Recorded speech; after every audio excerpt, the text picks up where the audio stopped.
Welcome to Hidden Ties, where every story hides a deeper truth. I was supposed to be in the front, but they shoved me in the back, just because of one stupid mistake I made years ago. And that's when I decided to take the mic. Before we continue, tell me in the comments, where are you watching from?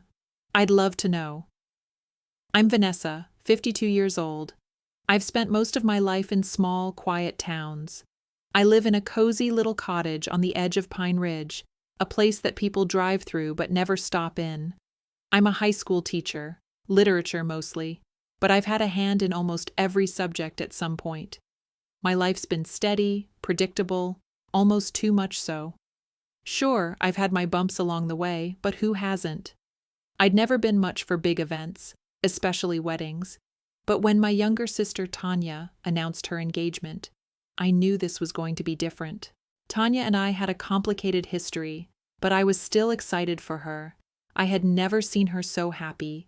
She was marrying Jeff, this handsome guy who had a way of making everyone feel at ease, a guy who could walk into a room and have people laughing within minutes.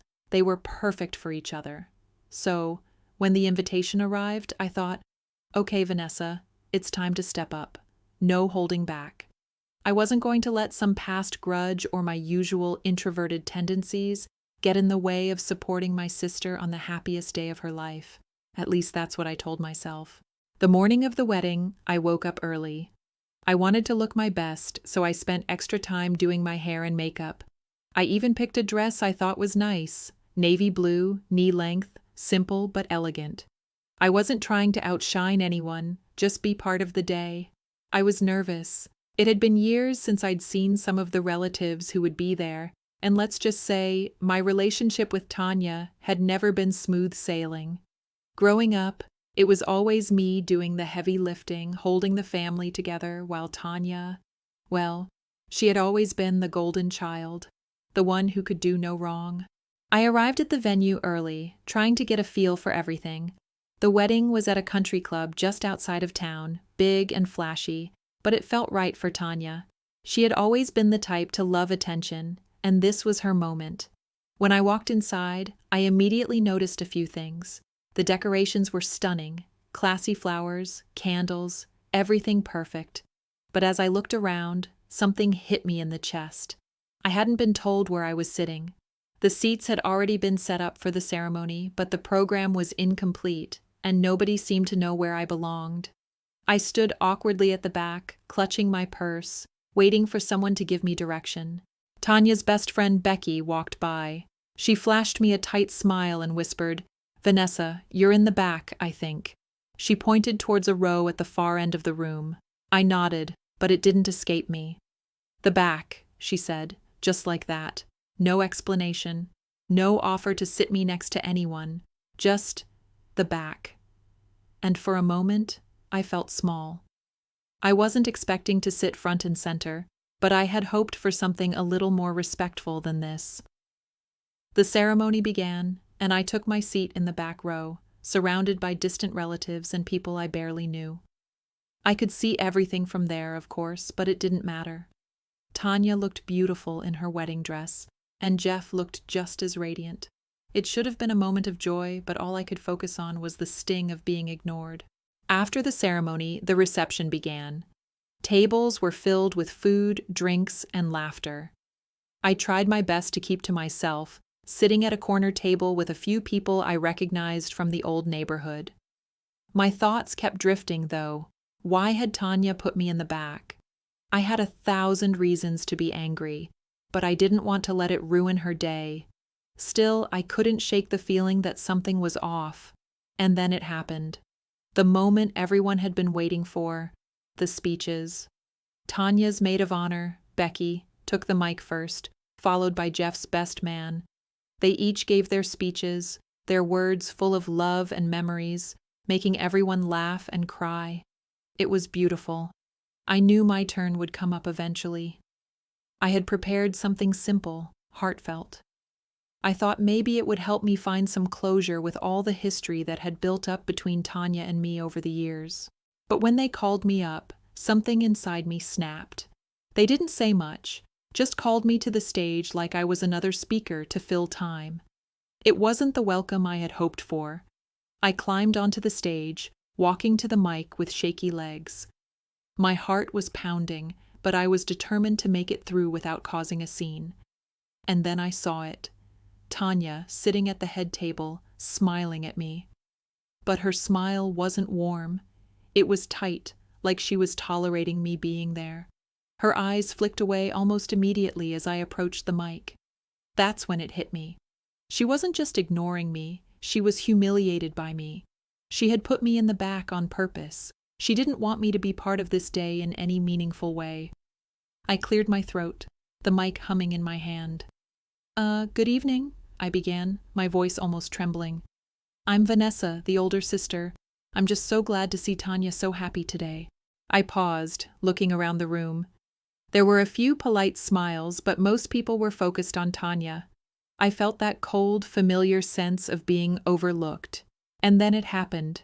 I didn't think about it. I didn't plan it. I just said it. I was supposed to be in the front row, I said, my voice louder than I intended. But, well, I guess I'm not important enough for that, huh? I laughed, but it wasn't funny. My eyes locked with Tanya's for a brief second, and I saw her flinch. The room went silent for a moment. I could feel the tension thickening. The words were out, and there was no taking them back. Everyone was staring at me. The mic in my hand suddenly felt heavy, but I couldn't stop. I couldn't hold back anymore. I wasn't going to let her humiliate me like this. Look, Tanya, I've spent my whole life supporting you, and I've never asked for anything in return. I've always been there for you, even when you didn't need me. But today was about me finally standing up for myself. You want to put me in the back? Fine. But I'm still here. I'm still your sister. I could see the color drain from her face. I knew what I'd said was harsh, but I didn't care. I was done being the one who always bent, always forgave, always took the back seat. Tanya didn't move. She didn't respond. But I could feel the weight of my words settling over the entire room. Everyone was waiting for the fallout. There was a long, pregnant pause after my words echoed through the microphone. I felt the heat rise to my cheeks, but I refused to look away from Tanya. She looked like she was trying to shrink into her chair, eyes wide, lips trembling. I was sure she hadn't expected this from me. Not here, not today. The silence in the room was thick, almost suffocating, and I could hear the soft clink of glass in the background, the faint murmur of people trying to figure out what had just happened. I stood there for a moment longer than I should have, eyes locked on my sister, letting the weight of my words settle. The tension was palpable. People were shifting in their seats, exchanging confused glances.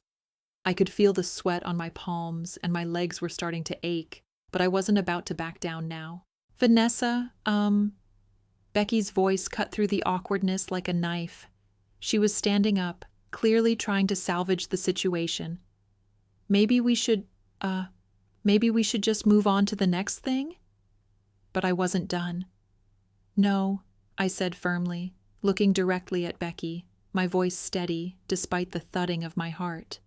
I'm not done. I turned back to face the crowd, the room still holding its breath. This wedding, this day, it's supposed to be about love, right? But there's a lot of things people here don't know. Things that have been building up for years. I'm not just a background character in Tanya's life, and I won't pretend I am anymore. The room seemed to collectively exhale as I spoke. I didn't care about what anyone thought. I didn't care if they were uncomfortable. I was tired of playing the part of the obedient sister who always smiled, always forgave. Sure, Tanya and I have our differences, I continued, my voice gaining strength. But she's still my sister. I've been there for her in every way I knew how, even when she didn't want me there. And that's not something I'm just going to ignore anymore. I'm not just a side character in this story. This is my life, too. I glanced at my sister again, but she didn't meet my gaze this time. Her hands were shaking in her lap, and I saw her lips pressed tight together as though she was biting back something. Maybe an apology, maybe more resentment. I didn't know anymore. We hadn't had a real conversation in years, and now, standing in front of everyone, I wasn't sure if we ever would. Tanya's maid of honor, Becky, looked at the crowd awkwardly, clearly unsure of how to proceed. You know, Vanessa, she started, her voice wavering a bit. This isn't really the time for all of this. Maybe we should talk about this later. I'm done talking later, I snapped, the words spilling out before I could stop them. This isn't something that can wait. Tanya doesn't get to make me feel invisible for the rest of my life. I've spent my entire existence thinking I'm supposed to stay quiet, stay in the background, but I'm done with that. I looked directly at my sister now, a small part of me hoping she would say something, anything, but she remained silent. I didn't expect to be your maid of honor, Tanya. I didn't expect to be first in line for a speech or to sit in the front. But I did expect a little respect, a little recognition. For once, just once, I wanted to be seen. The room was still silent. The tension was like a living thing, crawling under my skin. I could feel eyes on me, on Tanya, on both of us. People were waiting for something, an apology, a resolution, anything to fix the crack in the perfect image of the day. But there was no quick fix for this, not anymore. Tanya stood up slowly, her hands still shaking, her face flushed with a mix of anger and confusion. She opened her mouth to speak, but nothing came out at first. She swallowed, then cleared her throat. I didn't mean for any of this to happen, Vanessa, she finally said, her voice small, uncertain. I never wanted you to feel like that. Then why did you put me in the back row? I interrupted, my voice sharp, cutting through her words. Why did you treat me like I was some kind of afterthought? Her eyes flicked to the ground, then back to me. It's not what you think, she whispered, the words barely audible. I thought you'd be more comfortable there. I didn't want to make you feel like you had to perform or be something you weren't. I thought it would be easier for you. My stomach twisted, but I didn't show it. I wanted to scream at her, to tell her that she didn't know me at all, that she didn't understand the years I had spent hiding behind my role as the dependable older sister. But I didn't. I simply stared at her. You've never understood me, have you? I said quietly, the weight of it sinking in. You've always seen me as the one who'd be okay with whatever you chose, the one who didn't need anything. But that's not true anymore. I'm tired, Tanya. I'm so tired of pretending. The words hung in the air, and for a brief moment, I felt something shift inside me. It was like I had peeled back a layer of myself I didn't even know was there. Something raw, something real. The room had gone completely still. I could hear the faint sound of a glass clinking in the background, someone coughing nervously. But other than that, no one moved. Everyone was waiting for Tanya's response, waiting for her to fix things, to make it right. But I didn't know if it could ever be fixed. Tanya stood there, quiet for a long time, then looked around the room at the expectant faces. Finally, she spoke. I'm sorry, Vanessa, she said, her voice so small it barely reached my ears. I didn't know how much I was hurting you. I thought you didn't care about the little things. But I see now how wrong I was. The apology was unexpected. I wasn't sure how to take it. It was a start, but it didn't erase the years of neglect, the years of being unseen, unheard. But it was a start. I didn't say anything right away. I simply nodded, feeling the weight of everything we had never said between us. The tension in the room began to lift, but I didn't feel relief. Instead, I felt exhausted. I had said what I needed to say, but there was still a long road ahead of us, if there was even a road left to walk. Becky stepped forward, breaking the silence. All right, I think. Maybe we could take a short break? Let everyone settle down? I didn't respond. I just stepped back from the mic, my hands trembling. The room slowly began to return to its normal rhythm, but I knew things had shifted. We had crossed a line that couldn't be uncrossed. I didn't stay for the rest of the speeches. I couldn't. I needed air, space, something to clear my head. My feet moved on their own as I left the reception hall and made my way out to the back patio, where the cool night air hit my face like a slap. It was a relief. The stillness outside was everything I needed in that moment. The bright lights from the wedding reception spilled out from the large windows, casting soft glows across the dark lawn. I could hear distant laughter and the faint clinking of glasses, but none of that seemed to matter now. The drama had already unfolded, and there was no going back. My heart was racing, but not with the usual anxiety. This time, it was different, like I had finally taken control of something that had been simmering for years. I leaned against the wooden railing of the patio, folding my arms and staring into the night. I didn't know where to go from here. Tanya's apology had been soft, and for a moment, I wondered if it was enough. Was it really enough? Was I supposed to forgive her just like that? To forget everything and pretend like things were fine? No, I couldn't. Not this time. I felt a tap on my shoulder, and I turned to see my cousin Rachel standing there. Her face was filled with concern, and I could tell she wasn't quite sure how to approach me after what had just happened. I forced a smile, but it probably came out looking more like a grimace. "Vanessa, are you all right?" she asked gently, her eyes flicking to the reception door and back to me. I didn't mean for you to get upset like that. You know Tanya doesn't always get things right, but she didn't mean to hurt you." I took a deep breath, trying to steady myself. "It's not about that, Rachel," I said softly, shaking my head. "It's about everything. About how I've been invisible in her life for so long, how I've always been the one who just went along with everything. I can't do that anymore." Rachel nodded, her expression softening. "I get it. I do. Tanya's been so focused on her own life, her own world, that she didn't see what was going on with you. But this, what you did today, it was powerful.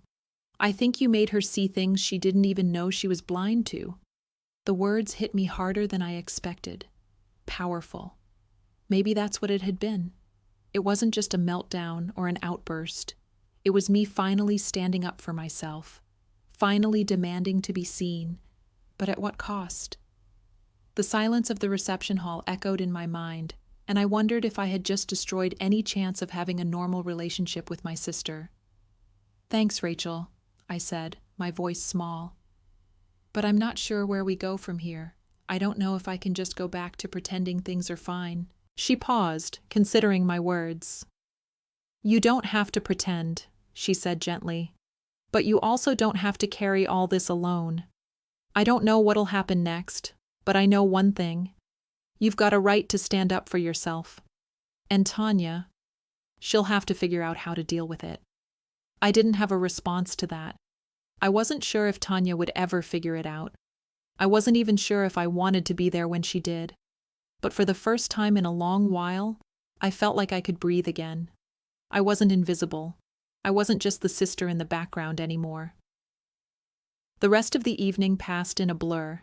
I didn't stay for much longer.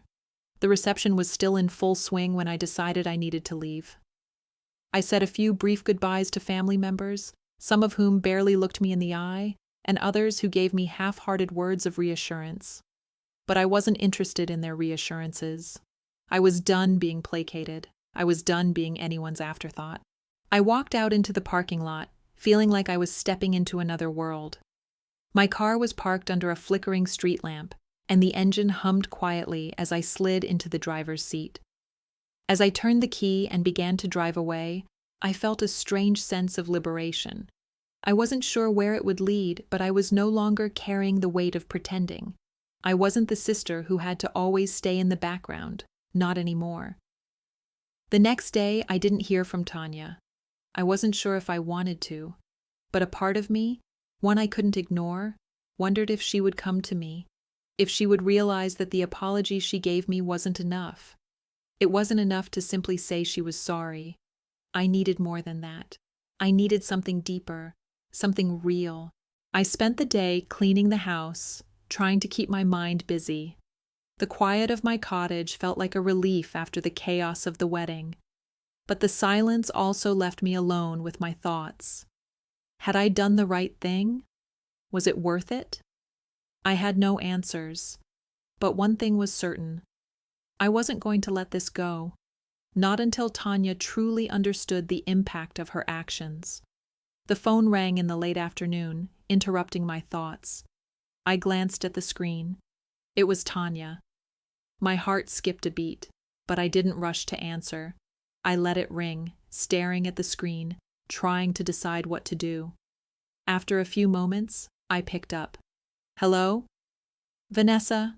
Tanya's voice was quiet, hesitant. "I know we didn't exactly leave things on the best note last night, but I wanted to talk." I didn't say anything right away. I needed a moment to collect myself, to figure out how to navigate this conversation. Part of me wanted to hang up, to walk away from it all. But the other part of me, the part that was finally standing up for myself, knew I had to face this head on. "I'm listening," I said finally, my voice steady. There was a long pause before she spoke again, and when she did, her voice trembled. I know I messed up. I'm sorry for putting you in that position, for making you feel like you didn't matter. That wasn't my intention. I didn't realize how much I hurt you until yesterday." I felt something shift inside me. It wasn't the magic fix I had hoped for, but it was something. Tanya was trying. Maybe that was enough for now. "I appreciate you saying that," I replied, my voice softer now. "But it's going to take more than words, Tanya. It's going to take time." "I know," she said quietly. "I'll make it right, I promise. Just don't give up on me."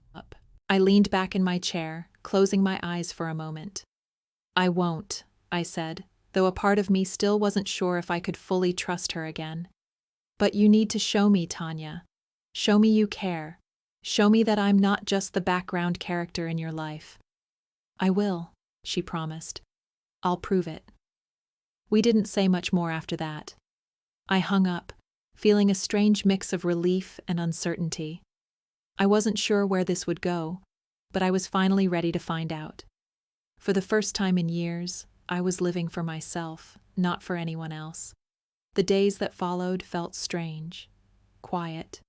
There was no dramatic apology from Tanya, no grand gestures, just an odd sense of waiting.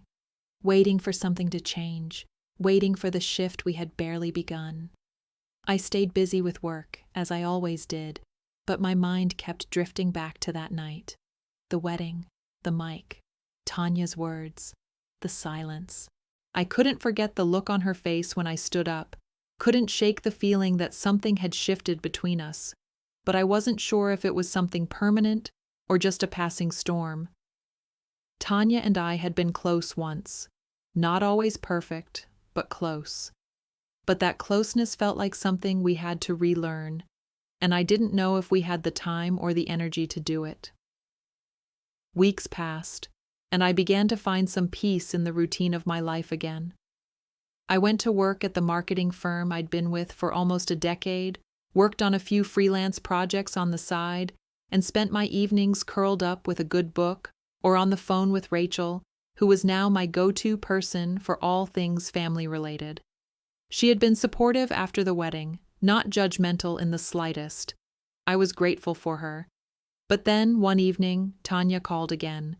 The ring of my phone interrupted the quiet hum of my evening. I glanced at the screen, hesitating for just a moment. "Hello? Vanessa." Tanya's voice sounded different this time, softer, more vulnerable. I've been thinking about what you said, and I want to make things right.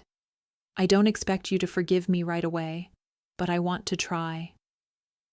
There it was, the crack in the wall, the first sign that something was shifting. "I'm listening," I replied, still cautious, unsure of what this would lead to. But I couldn't ignore that part of me that was still holding on to hope, that maybe, just maybe, things could be different between us. "I've been a terrible sister, Vanessa," she continued. "I've treated you like you were invisible, and I hate myself for it. But I want to change. I don't know where to start, but I'll start anywhere. Just tell me what you need." I was silent for a moment. The truth was, I didn't know what I needed. How could I? After all these years of putting myself last, of letting my needs slide to the back burner, I didn't know what it felt like to ask for anything, to expect anything. I don't know what I need either, I said quietly, my voice sounding smaller than I intended.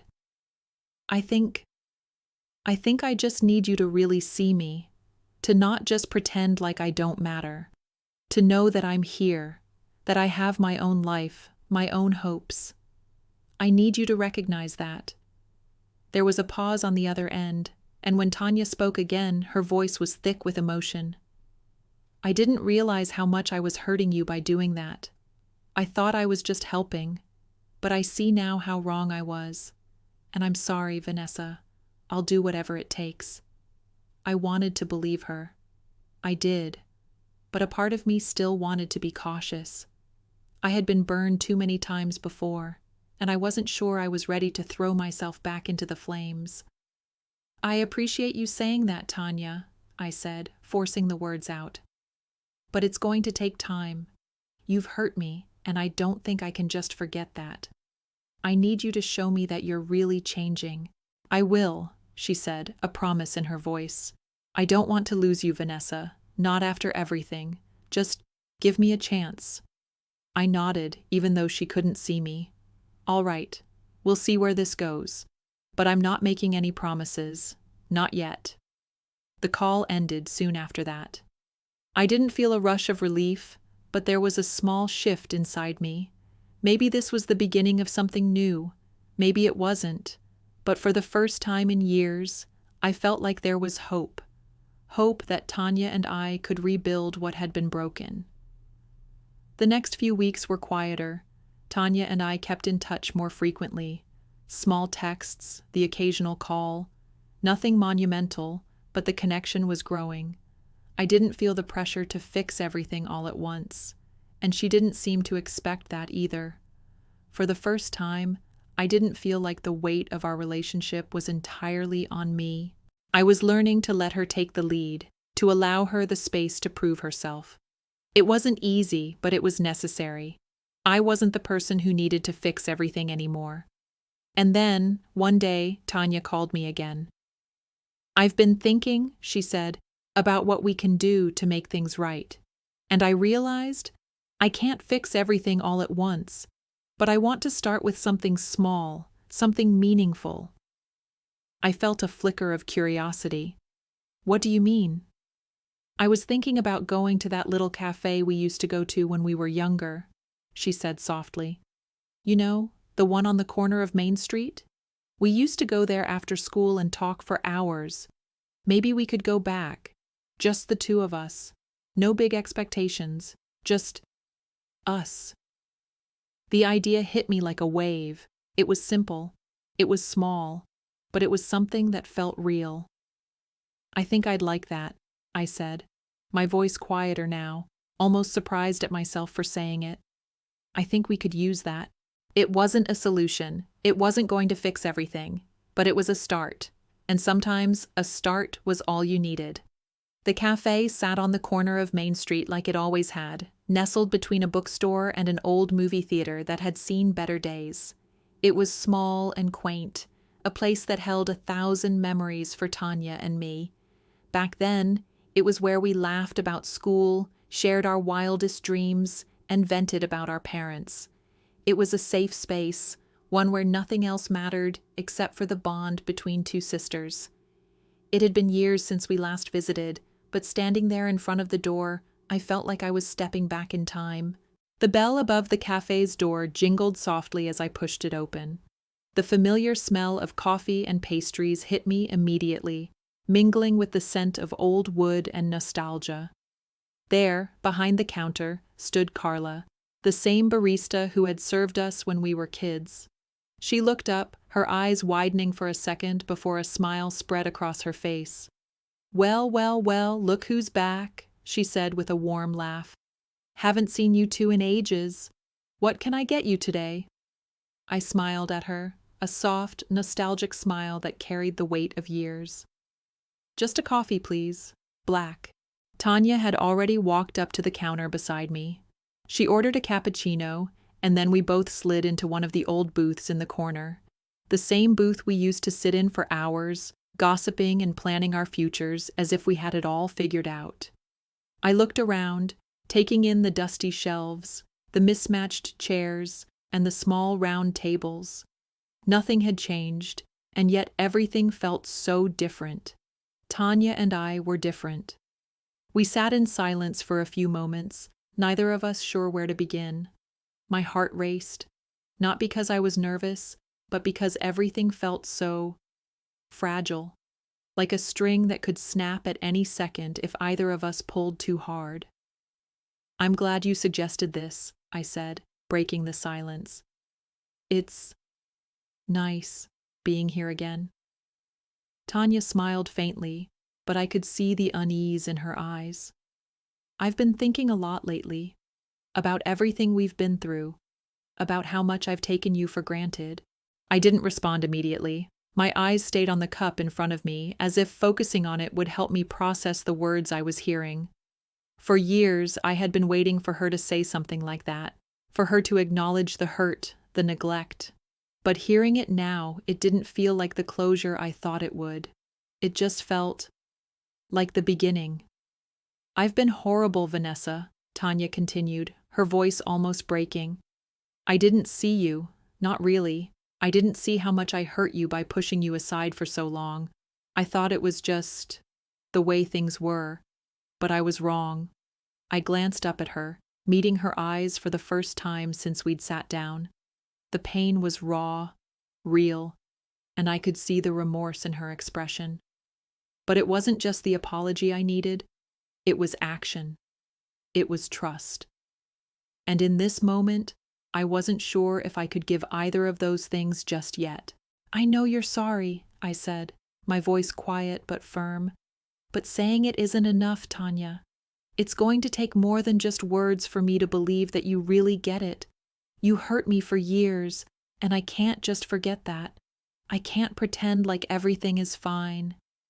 Tanya reached across the table, her hand trembling slightly as she placed it on mine. It was an act of vulnerability, one that I hadn't seen from her in a long time. I looked down at her hand, then back at her face. Her eyes were searching mine, almost pleading. I wanted to believe her. I wanted to trust that things could change, but I wasn't sure if I was ready to let go of all the years of hurt. "I know," she said softly, "and I'm not asking you to forget. I'm asking for a chance, just one. A chance to show you that I can be the sister you need me to be, that I can be there for you, not just when it's easy, but when it matters." I felt a lump form in my throat. For the first time in years, I felt the walls I had built around myself begin to crumble. Tanya's words weren't just words anymore, they were a promise. And in that moment, I realized something. She was right. I didn't have to forgive her all at once. I didn't have to make everything better in a single conversation. What mattered was the chance to rebuild, slowly but surely. "I'm willing to give you that chance," I said, my voice steady now, though my heart was racing in my chest. "But it's not going to be easy, and it's not going to happen overnight. You've got a lot to make up for." Tanya's face softened, relief flooding through her. "I know, and I'll take whatever time it takes. I don't want to lose you again, Vanessa. I don't want to make the same mistakes." I nodded, still unsure of what the future held, but for the first time in a long time, I felt a glimmer of hope. It wasn't a promise that things would be perfect, but it was a step forward, and sometimes that's all you can ask for. We sat there for a while, talking about the past, about old memories, and about the future. It wasn't a perfect conversation, and there were still moments of silence, but for the first time in years, we were really listening to each other. No pretenses, no distractions, just two sisters trying to find their way back to each other. As I left the cafe later that afternoon, I realized something important. Healing isn't a straight path. It's messy, it's uncertain, but it's possible. And as I stepped back out into the world, I knew that no matter where this journey took me, I wasn't alone. I had the power to choose what happened next. Maybe I didn't have all the answers, but for the first time in my life, I wasn't afraid of the questions. Before we finish, tell me in the comments, what did you think of this journey? Have you ever had a moment that made you rethink your relationships with the people around you? I'd love to hear your thoughts.